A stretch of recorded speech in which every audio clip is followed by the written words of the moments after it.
অলৌকিক লাল ঘোড়া নিয়ে রাজকুমার আবার রওনা হলো। পথ চলতে চলতে দুদিন পেরিয়ে গেল।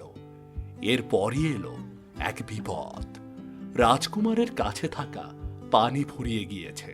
না, খুব পিপাসা পেয়েছে। পানি কোথায় পাবো? এভাবে আরেক পাও যেতে পারবো না আমি। পানির পিপাসায় সে কাতর হয়ে উঠল।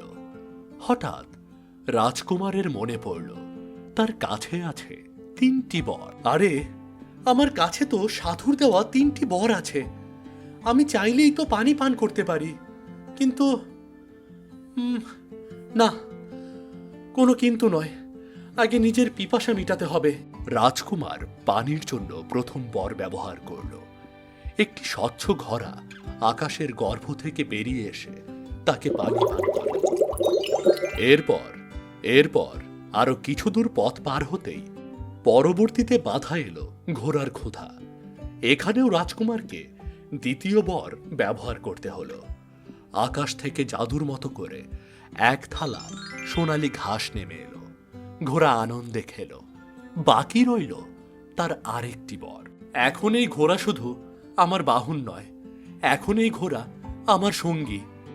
সাধু বলেছিল 3টা বর ঠিকভাবে ব্যবহার না করলে বিপদে পড়ব।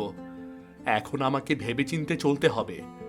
আর একটি বর বাকি, এর মূল্যই সব থেকে বেশি। রাজকুমার আবার চলতে শুরু করল।